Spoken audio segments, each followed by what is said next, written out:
बारहा फासरे पड़ी युवकों मृत्यु। कोरापुट जिला सेमिलीगुड़ा ब्लॉक पाकचोला गाँ पंचायत आलिगा स्कूल निकट में ये घटना घटी।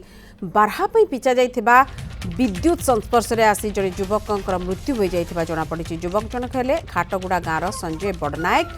गतकाली राति रे घटना घटिथिबा बेले खबर पाई सेमिलीगुड़ा पुलिस घटनार तदंत आरंभ करिछि। जंगल रे बारहा फास लगाइथिबा युवकों को गिरफ्त करने दाबी करिसेंति ग्रामवासी।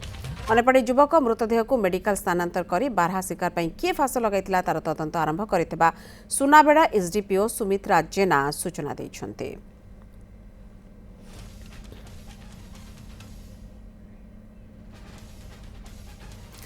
अमित होता कोरापुट प्रतिनिधि आम सहित रही। अमित, ये गोटे निहाती अभावनीय घटना बारहा पाई बिछा जाइथिला किंतु ये विद्युत संस्पर्श में आसी युवकों मृत्यु होइछि। कौन अधिक तदंत करिसेंति एसडीपीओ एवं एक निकी कौन मिलुछि, कौन या पर कार्यानुष्ठान कौन सब खबर रही वर्तमान रो? देखो इतिश्री निश्चित भाव कहवाक चाहिए कल अभावनीय घटना घटी जाइए।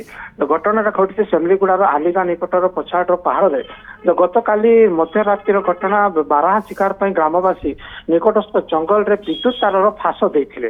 यह नियमित भाव यही समय अंचल देखा दूसरा बेले ए फासरे किंतु गत काली राति जड़े युवक कौन कारणवश जंगल भीतर जो जाते तो विद्युत तार संस्पर्श आसते घटनास्थल मृत्यु हो जाता। ग्रामवासी यह देखा देखा पाई तुरंत पुलिस को खबर दि जाइए। पुलिस घटनास्थल पहुंचला।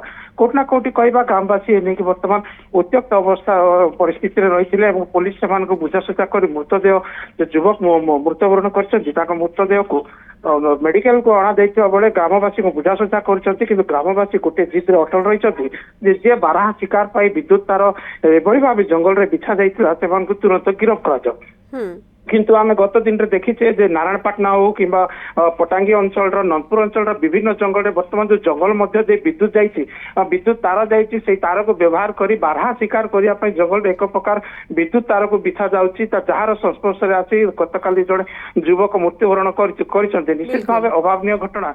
किंतु ग्रामवासी अड़ी बस तार बिछे तार बिछा जा आईन सम्मत नुहे। तार किए बिछौची एवं ये तार बिछाई रोचे कहार नजर वन विभाग नजर भी केमिति पड़ूना।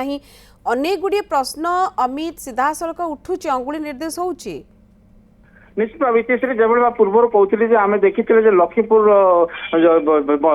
विद्युत विभाग और नारायणपाटना विद्युत विभाग भर गत 2 दिन मध्य जंगल रे विभिन्न स्थान में चढ़ाऊ कर जो बारहा शिकार विद्युत तार बिछा जाइए से सब तार को जबत कर किसी दिन पूर्व आम ननपुर अंचल सामान देखी जंगल विभाग और विद्युत कर्मचारी विभाग नियमित भाव जंगल नियमित भाव किंतु तथापि आहुरी अधिक टिके आक्रमणात्मक आभिमुख्य रहिबार आवश्यकता अछि। वन विभाग हो इलेक्ट्रिक डिपार्टमेंट हो समस्त बहुत बहुत धन्यवाद अमित होता अधिक सूचना ए बादरे दौले।